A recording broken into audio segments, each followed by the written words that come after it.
Hello everyone, this is Rupesh Mishra and I welcome you all to your channel that is Math Math। देखिए last video में हम लोगों ने chapter curvature के बारे में कुछ और जाना था। कुछ आगे और इम्पोर्टेंट पॉइंट्स बचे हुए हैं, एक या दो ही हैं, ज़्यादा नहीं है, जो हम लोग मैक्सिमम 2 वीडियो में कवर कर देंगे। हालांकि वीडियो में इसकी ज़्यादा वीडियोज़ इसलिए थ्योरी वीडियो इसलिए डालनी पड़ रही है सो दैट आप इसे एकदम अंडरस्टूड कर पाएँ अच्छे से। और अगर आप कहें तो मैं वीडियोस को डिस्क्रिप्टिव वीडियोस को हटा करके केवल आपके एमसीक्यूज़ को ही आप तक पहुंचाऊं। ठीक है, एमसीक्यूज़ में कॉन्सेप्ट तो होंगे बट उतने नहीं होंगे जितने आपको कॉन्सेप्ट इसमें डिस्क्रिप्टिव में पढ़ाए जा रहे हैं। वैसे मैं सोच रहा हूँ कि आपके एमसीक्यूज़ को थोड़ा सा और वाइडली स्प्रेड करके बड़ा करके आपके पेड वीडियो में उसे एक्स्ट्रा ऐड करूँगा। मैं कहना ये चाहता हूँ कि जैसे एमसीक्यूज़ आपको यूट्यूब पे भी मिल जाएंगे कुछ हद तक, और उसका एडवांस वर्जन या यूँ कहे कि काफ़ी सारे जो आपके लिए क्रिएट किए गए पेड ग्रुप के लिए, जिसमें और भी सारे कॉन्सेप्ट्स आ जाते हैं वो आपको पेड ग्रुप पे मिल जाएंगे। तो दिमाग में यही चल रहा है, तो हो सकता है अब नेक्स्ट वीडियोस जो आपकी मिले आपको कॉन्सेप्ट प्लस एमसीक्यू एक साथ, वो एमसीक्यू वीडियो ही होगा, उसी में साथ साथ में मैं वाइट पेज पे समझाता रहूँगा। ठीक है, तो अब वही आपको मिलेगा, तो आप लोग देखते रहिएगा उसे। ठीक है, और थोड़ा वीडियो उसमें बड़ा भी होगा, 1 घंटे का एक वीडियो बनेगा, एमसीक्यूज़ होंगे उसमें आराम से मेरे ख्याल से हर एक चैप्टर के कम से कम 30 इसके आसपास 30 क्वेश्चंस होंगे उसमें।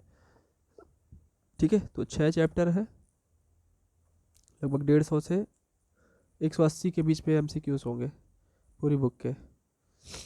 ठीक है, ठीक, जिसमें मैं पूरे चैप्टर को एक तरीके से निचोड़ करके निकाल के आपके एमसीक्यूज़ आपके सामने रखूँगा, जिससे कि कहीं से भी पूछा जाए तो मे बी आपका आंसर, मे बी आपका एग्जैक्ट क्वेश्चन का क्वेश्चन ही लड़ जाए, बाकी कॉन्सेप्ट तो ठीक ही है। ठीक है, आज ये वीडियो हम लोग देख लेते हैं। ठीक है, चलिए देखते हैं। कह रहे हैं कि principal normals on 2 consecutive points intersect until torque is equal to 0। कह रहे हैं कि ये प्रूव करना अपने को कि अगर हम जैसे मान लेते हैं एक कर्व है हमारे पास ऐसे करके, ठीक है, और इस कर्व पे 2 पॉइंट है कोई भी, लेट से वो पॉइंट हमारे, एक हमारा पी पॉइंट यहाँ पे है, एक हमारा कंसेक्यूटिव पॉइंट पी क्यू यहाँ पे है। दोनों के जो नॉर्मल्स अगर हम लोग बनाए यहाँ से, जैसे लेट से एक प्रिंसिपल नॉर्मल होता है ना, आप जानते हो, ये जो नॉर्मल्स है, एक नॉर्मल तो यहाँ पे होगा। ठीक है, जो मान लेते हैं ये ओ पे कट कर रहा है, नहीं ओ नहीं, ओ यहाँ पे नहीं होगा। अब मान लेते हैं पी क्यू आर आर पे कट कर रहे हैं। ठीक है, तो ये नॉर्मल हमारा एन कैप हो जाएगा।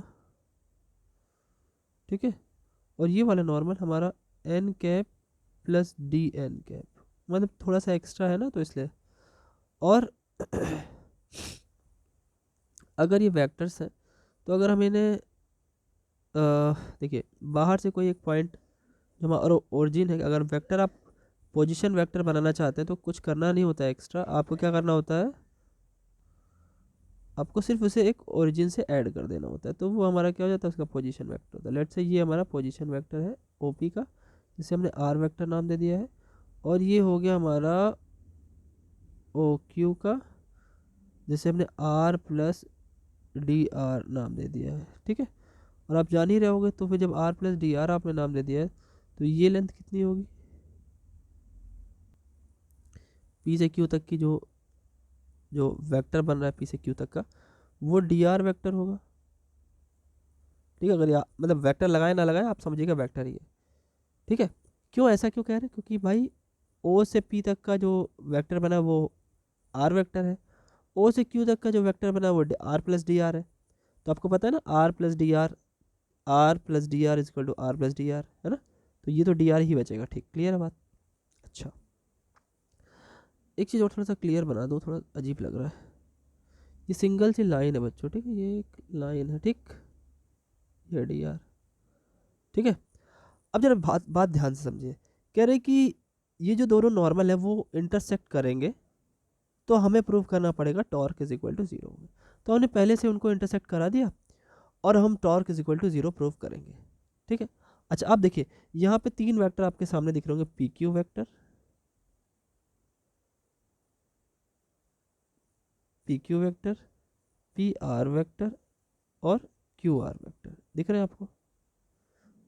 ठीक, ये तीनों की मदद से अगर आप देखें तो भाई, अब ऐसे अगर देखना चाहें आप कि भाई ओ पी क्यू या जो भी अब बना रहे हैं, क्या बना रहे हैं, देखिए आपने ओ पी क्यू एक ट्राइंगल देख रहे हैं आप, है ना, because O P Q is a triangle, है ना, जिसमें हमारा P Q vector D R vector है। अगर ये टॉर्क जीरो देता है यानी कोप्लेनर प्रूव करना है। टॉर्क जीरो का मतलब क्या होता है बच्चों, टॉर्क जीरो का मतलब भाई इंटरसेक्ट कर रहा है तो टॉर्क जीरो लाना है। भाई इंटरसेक्ट करेगा और टॉर्क जीरो का मतलब भी एक ही बात होती है कि वो ट्राइंगल बनाएगा, और ट्राइंगल अगर कोप्लेनर है बच्चों तो हमारा प्रूव भी हो जाएगा। मतलब कहने का ये है, एक सेकेंड मैं इसको थोड़ा सा और वेरिएट करता हूँ, ये जो, ठीक है, देखिए क्या करना है, ये तो ट्राइंगल तो हो ही गया, अच्छा बात, फिर अगर ये ट्राइंगल है उसके साथ साथ क्या कह रहा है कि ट्राइंगल है तो कंसेक्यूटिव पॉइंट है, ट्राइंगल है, then P Q vector, P R vector और क्यू आर वेक्टर, आर क्या होना चाहिए, कैसे होना चाहिए, कोप्लेनर होना चाहिए। और आपको पता है कोप्लेनर होने की शर्त क्या होती है, 3 वेक्टर अगर कोप्लेनर है, जैसे ए बी सी 3 वेक्टर है, अगर वो कोप्लेनर है तो क्या होगा उनका, जैसे मान लो ए बी सी कोप्लेनर है तो ए डॉट बी क्रॉस सी की वैल्यू 0 मान के चलते हैं। ठीक है, अगर तीनों कोप्लेनर है तो यहाँ पे ए बी सी की जगह पे क्या है हमारे पास, यहाँ से देखिए ए बी सी को ऐसे भी स्केलर ट्रिपल प्रोडक्ट भी बोलते हैं। पी क्यू कितना है अपने पास, पी क्यू वेक्टर है डी आर वेक्टर, ठीक है, इसको ऐसे लिख देना है। और उसके बाद है पी आर कितना है भाई, पी आर तो हमारा है एन कैप, और क्यू आर है हमारा N cap plus D N cap, कह रहा है ये इज इक्वल टू 0 होगा। कोप्लेनर का मतलब यही होता है। वैसे ये ब्रैकेट क्यों बनाया है, इसको बोलते हैं स्केलर ट्रिपल प्रोडक्ट। ठीक, अब इसके फॉर्मूले लगाते हैं, चलिए आगे बढ़ते हैं। तो उसका मतलब क्या होता है ए यानी पहले वाले का डॉट, दूसरे वाले का क्रॉस और तीसरे के साथ, ठीक, एन क्रॉस, इसका थोड़ा ब्रैकेट अजीब सा ब्रैकेट ही बना दो, N cap plus D N cap, ठीक है, इज इक्वल टू 0। जरा इसको हम लोग थोड़ा सॉल्व करते हैं। ठीक, तो डी आर डॉट, ये एन कैप को अंदर ले जाएंगे तो एन क्रॉस एन हो जाएगा, और हो जाएगा N cross D N is equal to 0। आपको पता है इसकी वैल्यू 0 होगी, क्यों, क्योंकि क्रॉस प्रोडक्ट है, सेम वेक्टर है, सेम वेक्टर में थीटा 0 आएगा और साइन 0 की वैल्यू 0 होती है तो ख़त्म हो जाएगा। तो डी आर के साथ अंदर बचेगा N cross D N is equal to 0। ये बात समझ में आई, ठीक ना। अच्छा, क्या इसको वापस से हम ऐसे लिख सकते हैं ब्रैकेट की तरह, डी आर एन कैप और डी एन, चलेगा, दौड़ेगा। देखिए अब देखिए लाइनिंग से है ना, ये डी आर फिर एन है फिर डी एन है, ठीक है। तो एक काम करते हैं हम, देखिए क्या आप ये समझ सकते हो कि जो डी लिखा है वह डी फॉर डिफरेंशिएशन होता है ना, डी फॉर तो डिफरेंशिएशन होता है। अब आर का डिफरेंशिएशन किए रहे होंगे आप, तो आर का डिफरेंशिएशन तो टी होता है, ठीक है, आप बोल लो, ये एन क्या पहले से है, डी एन का डिफरेंशिएशन क्या होता है, ये सेकेंड, ये तो ये वाली जो है ये क्या होती है, ये तो आर का एक बारी डिफरेंशिएशन है तो टी बन जाएगा, मतलब टेंजेंट वो डिफरेंशिएशन, है ना, यूनिट टेंजेंट बन जाएगा। एन का डिफरेंशिएशन बच्चों ध्यान करो, सेरेट फेरेट फॉर्मूला जो सेकंड वाला था, torque beta, sorry torque B minus kappa T था, याद आ रहा है, याद आ रहा है तो वही लिख देंगे यहाँ पे हम, लिखते हैं क्योंकि टॉर्क लाना है, तो टॉर्क बी पे भी क्या लगा दी माइनस कप्पा टी, ठीक, torque B minus kappa T, ये हो जाएगा। अब वापस से इसको सॉल्व कर लीजिए, A dot B cross T. अच्छा इसको लाइन से कर देते हैं, कैसे, देखिए क्या था, टी पहले है, एन बाद में है, फिर उसके बाद torque B minus kappa T. देखिए लाइन से लिखा हुआ पहला दूसरा तीसरा, हम एक काम कर रहे हैं, दूसरा तीसरा और फिर पहला लिखते हैं तो भी तो सही होगा, ठीक है। दूसरा डॉट तीसरा क्रॉस पहला, ठीक है, इसको यहाँ ब्रैकेट में कर देते हैं, चलेगा ना, ये भी बिल्कुल चलेगा। टी अंदर मल्टीप्लाई करिए, इसमें भी और इसमें भी, मतलब किसमें किसमें, दोनों में, इसमें भी और इसमें भी करिए, तो एन ब्रैकेट में गए आप, टॉर्क बी के साथ टी माइनस कप्पा टी के साथ टी।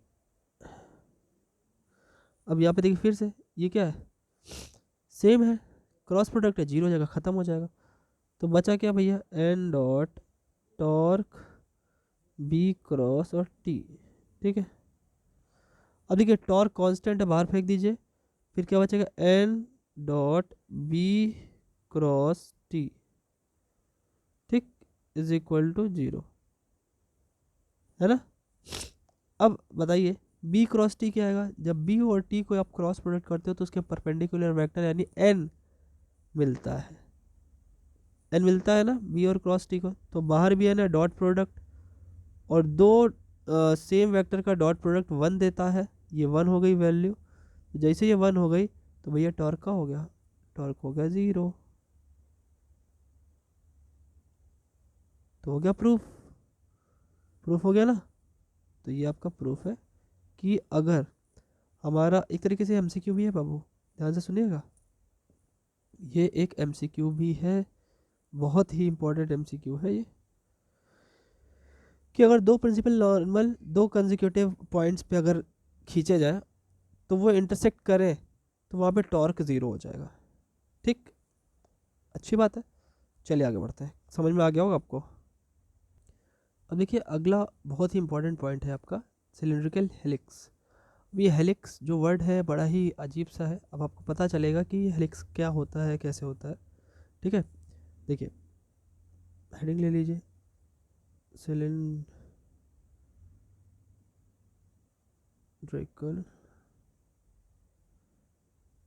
हेलिक्स, ठीक है भाई। तो देखिए पहले तो आप समझ लीजिए जो हेलिक्स होता है वह कैसे कैसे उसकी जो मूवमेंट होती है, हेलिक्स जो होता है वो स्प्रिंग की शेप में ऐसे घूमता रहता है। ये जो इस टाइप का जो शेप बन रहा है, शेप नहीं बोलेंगे, कर्व बन रहा है, वो एक हेलिक्स का कर्व है। अब सिलिंड्रिकल कैसे बोलेंगे, देखिए सिलेंडर आपने बना लिया, लेट से, एक सेकेंड आपको अच्छा सिलेंडर बना के दिखाते हैं। देखिए कितने ज़्यादा बन गया सिलेंडर, देखिए ये सिलेंडर आपका मैंने बना के आपको दिखा दिया, ठीक है, जादू से आ जाता है देखिए तो ये सिलेंडर आपका बन गया। अब मेरी बात ध्यान सुनेगा, सिलेंडर में अगर मान लेते हैं एक एक मान लीजिए एक पार्टिकल कुछ ऐसे मूव कर रहा है कि वो यहाँ से मान लेते हैं यहाँ पे आ गया, ठीक है, कहाँ से, उसके मान लेते सरफेस से घूम करके ऐसे यहाँ पे आया, ठीक है। या फिर आप थोड़ा और भी अच्छा बना सकते हैं, मैं थोड़ा सा घुमा के मैं बना देता हूँ, ठीक है। जैसे मान लीजिए यहाँ से स्टार्ट किया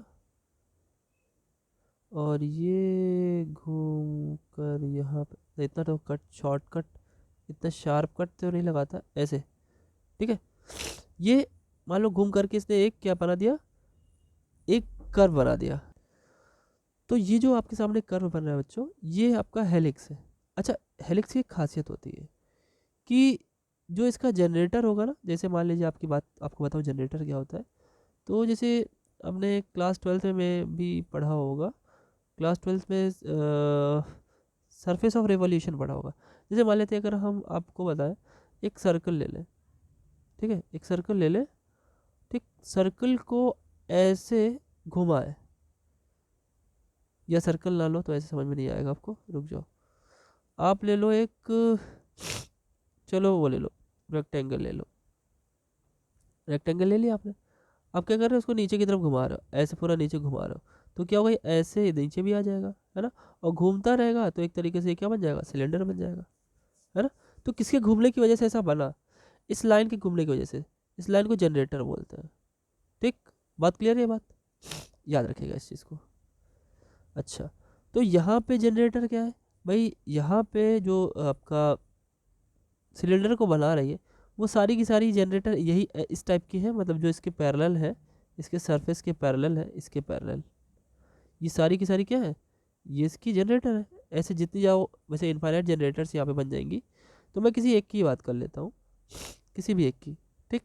तो ये जहाँ जहाँ इसने ये घूमा है आपका पार्टिकल, लेट से आप यहाँ पे या फिर हाँ चलो यहीं पे, यहाँ पे आपने एक टेंजेंट बनाया, ठीक, उस पॉइंट पे, तो ये पॉइंट में जो टेंजेंट होगी वो उसके वही उसके रिस्पेक्ट में वहाँ पे अगर एक मैं जनरेटर बनाऊँ तो जो एक एंगल बनेगा अल्फ़ा, लेट से ये अल्फ़ा एंगल है, वो हर जगह सेम ही बनेगा, ठीक है, ये ध्यान रखना होता है। अल्फ़ा क्या होना चाहिए, हमारा कांस्टेंट होना चाहिए, ये कांस्टेंट ही आएगा, ठीक, कांस्टेंट एंगल बनाना चाहिए, क्योंकि यही इसकी डेफिनेशन भी है।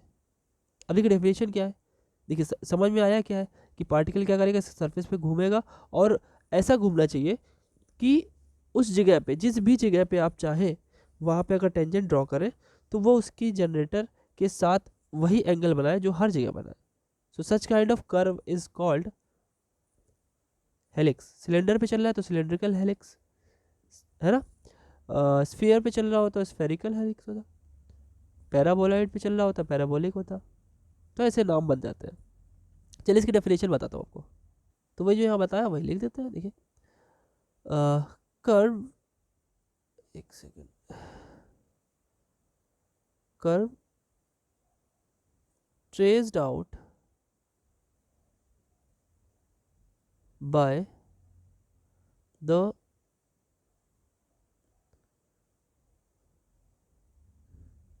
by a कर लो by a particle on the surface of cylinder where the tangent at any point, या at each point बोल लो, at each point makes constant angle with the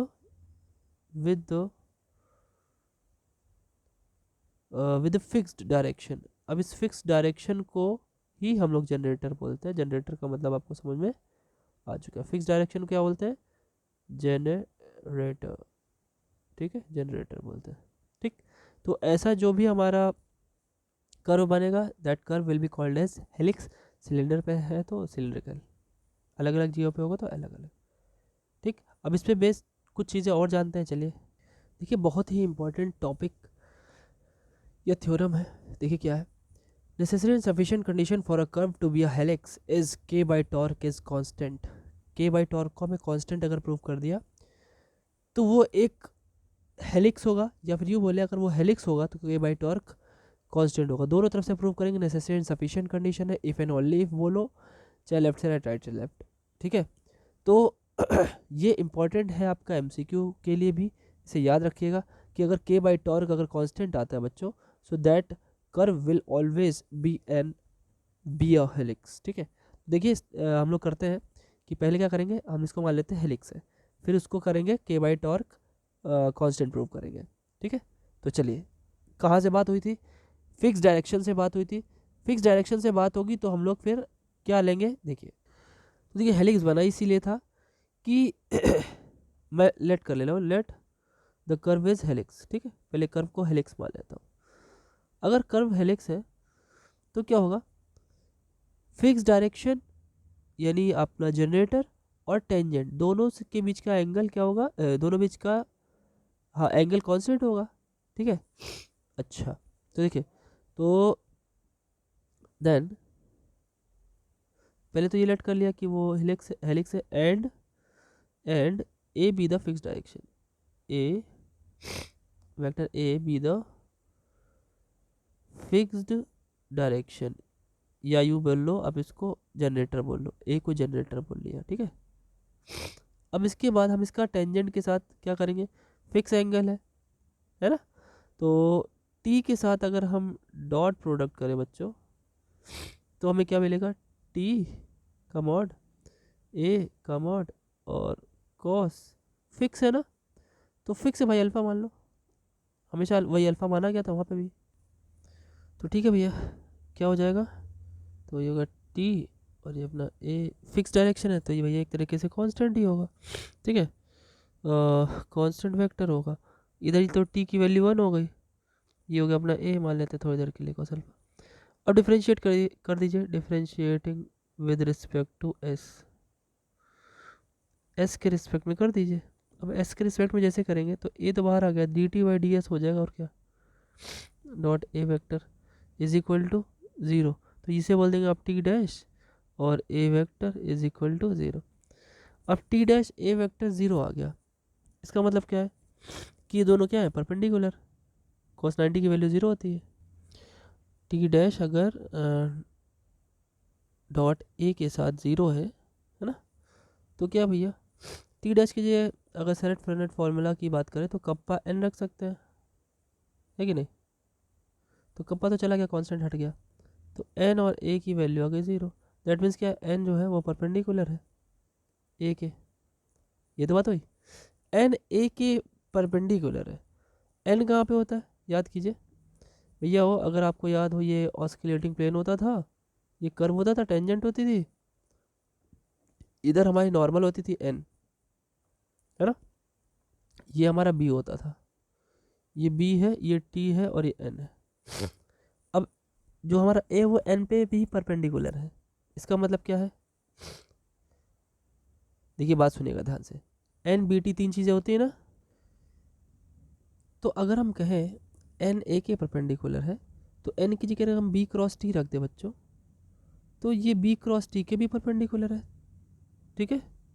जब ऐसा कुछ होता है कि बी क्रॉस टी के भी परपेंडिकुलर है, तो बी क्रॉस टी के परपेंडिकुलर जो होता है बच्चों, उसे हम रेक्टिफाइंग प्लेन कहते हैं, ठीक है।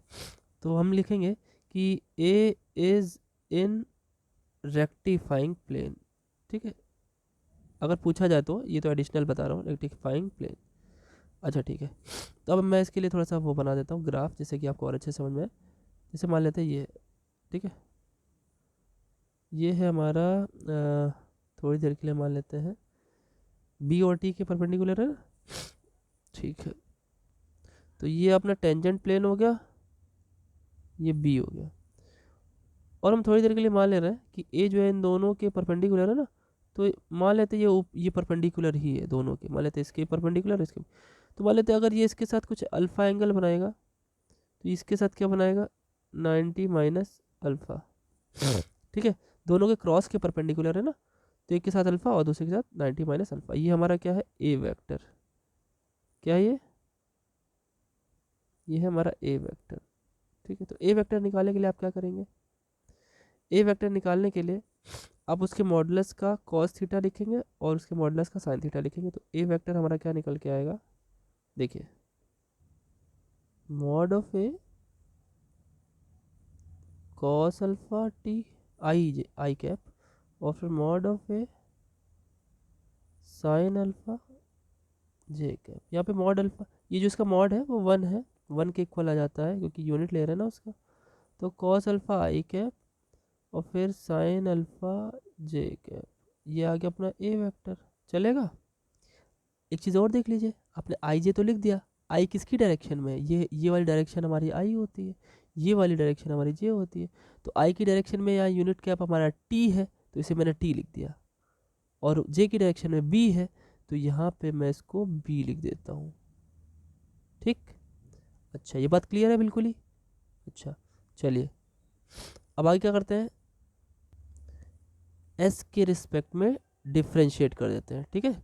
Differentiating with respect to S कर दीजिए भाई दोनों साइड में। लेफ्ट साइड करेंगे तो लेफ्ट साइड तो है भैया हमारा क्या कांस्टेंट है, तो उसकी वैल्यू होगी 0। राइट हैंड साइड पे हमारे पहले कॉस अल्फा है, कॉस अल्फा बदल जाएगा माइनस साइन अल्फा में, और हमारा टी हाँ टी है तो D T by D S हो जाएगा। फिर हमारा है साइन अल्फा तो वो कॉस अल्फा में बदल जाएगा, एंड है हमारा बी तो D B by D S हो जाएगा, है कि नहीं। अब इसको एक आध तरफ कर लीजिए तो कुल मिला करके D T by D S आपका साइन अल्फा, ठीक है। D T by D S क्या हो जाएगा हमारा भाई, D T by D S क्या होता है, सबसे पहला हमारा सेरेट फेरेट फॉर्मूला है वो किसके इक्वल हो जाता है, कप्पा टी के, है ना, इक्वल टू कॉस अल्फा, ये D B by D S किसके इक्वल हो जाएगा, बी है ना, तो ये माइनस टॉर्क, एक सेकेंड शायद यहाँ पे मैं गलत लिख गया, ये यहाँ पे गलत लिख गया हूँ, ये है आपका कप्पा एन होता है ना बच्चों, टी कहाँ से होता है, टी तो उसमें होता है सेकंड वाले में, ठीक है। तो ये भी कप्पा एन हो गया और ये टॉर्क एन हो गया, ठीक है। अब हम एक काम करें कि अपने को प्रूफ क्या करना था, ठीक, अब डिवाइड कर दे, sine alpha upon cos alpha एक तरफ कर दे रहे हैं, ठीक है, और minus torque N upon kappa N, ठीक है। एन से एन कैंसिल कर दो भाई, हो गया ना, एन से एन कैंसिल, एन से एन कैंसिल हो गया। तो यहाँ से आपका प्रूफ हो गया टॉर्क अपॉन कप्पा, कि कप्पा अपॉन टॉर्क प्रूफ करना था, क्या प्रूफ क्या करना था, जो भी है एक सेकंड देख लेते हैं, कप्पा अपॉन टॉर्क था, चलो कोई नहीं। ओ छोटी सी मिस्टेक हो गई, क्या मिस्टेक है, देखिए मिस्टेक यहाँ पे हो गई बहुत छोटी सी, ध्यान से देखिएगा भाई, ये तो कांस्टेंट है, इसका डिफरेंशिएशन कहाँ से कर दिया, और दोनों में लिख भी दिया हमने, ध्यान से, ये भी गड़बड़ हो गया, ओ भाई साहब ये पूरा गड़बड़ हो गया, रुकिए यहाँ से पूरा हटा देते हैं, छोटी सी गलती है सही कर देते हैं। देखिए वो तो कॉस अल्फा ही रहेगा ना, उसका डिफरेंशिएशन थोड़ी होता है, तो कांस्टेंट है, और साइन अल्फा ही रहेगा, उससे कोई दिक्कत ही नहीं है। अब क्या करना है, वैल्यू रखी अपने लोगों ने, वैल्यू रखा आपने, कॉस अल्फा इसका हो गया कप्पा और एन, इसका हो गया अपना sine alpha minus torque N. अब इसको एक एक तरफ कर लो, जैसे आपने इसको लेफ्ट में लाया, you will get what you know minus cos alpha kappa N is equal to minus sine alpha torque N, N से एन कैंसिल, माइनस से माइनस कैंसिल, तो बचा क्या, कप्पा इधर ही रहने दीजिए, टॉर्क से डिवाइड कर दीजिए, is equal to tan alpha होगा, और टेन अल्फा क्या, अल्फा कांस्टेंट तो वो भी कांस्टेंट होगा, तो देखिए प्रूव हो गया। आई बात समझ में। अब इसका उल्टा समझते हैं, ठीक है, देखिए अब लिख लेते हैं, let again kappa upon torque is equal to a constant. तो क्या करना है, तो देखिए वहाँ तक तो एकदम रिटर्न पूरा लिख जाइए, कहाँ तक, जहाँ पे आपने A is equal to cos alpha T plus sine alpha B, I think यही था ना, एक सेकेंड देख लीजिए, A is equal to cos alpha T और साइन अल्फा बी, हाँ ठीक, यहाँ तक लिखा था, ये तो सेम हो गया। अब एक काम करिए यहाँ से, अब एस के रिस्पेक्ट में डिफ्रेंशिएट कर देते हैं, ठीक है, differentiating with respect to S करिए, तो इधर 0 हो गया, ये तो कांस्टेंट हो गया, ठीक है, कॉस अल्फा, ये D T by D S हो गया, और इधर आ गया अपना sine alpha D B by D S हो गया, चलेगा। या फिर ये चीज़ अगर ना करें, एक और शॉर्ट तरीका है, देखिए अगर हम ये ना करें तो एक काम करते हैं, देखिए क्या करते हैं, दोनों तरफ टी से डॉट प्रोडक्ट कर देते हैं, इधर भी टी से डॉट प्रोडक्ट कर दीजिए, T dot A is equal to cos alpha T dot T, ठीक है, कैप लगाइए ना लगाइए कोई दिक्कत नहीं है, plus sine alpha T dot B कर दीजिए, टी डॉट बी वेक्टर, ठीक है। तो यहाँ से काम एक बात मिलेगी आपको, टी डॉट ए तो ठीक है, टी डॉट टी की वैल्यू कितनी हो जाएगी भाई, टी सेम डायरेक्शन है, 0 हो जाएगा, कॉस 0 की वैल्यू 1, और ये 1 तो हो ही जाएगा, तो कुल मिला के कॉस अल्फा ही बचेगा, इंटू 1 हो जाएगा। टी और बी की वैल्यू जो होती है बच्चों, वो 90 डिग्री पे होते हैं, तो वहाँ उनका एंगल 90 होगा, तो इसकी वैल्यू आ जाएगी 0, तो ये 0 हो जाएगा। ठीक है, तो यहाँ से आपका क्या निकल के आया, T dot A is equal to सिर्फ और सिर्फ कॉस अल्फ़ा। चलेगा, तो यहाँ लेफ्ट साइड में टी डॉट ए को सॉल्व अगर करें आप, तो mod A cos theta is equal to cos alpha. दोनों की वैल्यू 1 है, इसकी भी, तो दोनों 1 रखेंगे तो cos theta is equal to cos alpha आ जाएगा। So 1 into cos theta is equal to cos alpha. अब सीधे सीधे आप क्या करेंगे, कंपेयर करेंगे, तो थीटा इज इक्वल टू क्या आ गया, अल्फ़ा, जो कि एक कांस्टेंट होता है ना। आपने टॉर्क अपॉन के को कांस्टेंट माना, फिर उसको वहाँ तक लिखा, फिर theta is equal to alpha आ गया, जो कि कांस्टेंट है, और ये थीटा वही है टेंजेंट के साथ उसके जनरेटर का angle, hence it is a helix. ये बहुत ही इंपॉर्टेंट थ्योरम थी। इसके बाद हम लोग इसका लास्ट पॉइंट पढ़ेंगे और ये चैप्टर ख़त्म करेंगे। मे बी आज इसकी एमसीक्यू भी आपको यूट्यूब पे कुछ क्वेश्चंस मिलेंगे देखने को, बाकी सारे क्वेश्चन आपको पेड पे मिलेंगे। मिलते हैं नेक्स्ट वीडियो में आपके अपने प्यारे से चैनल मैथ पर। Thank you.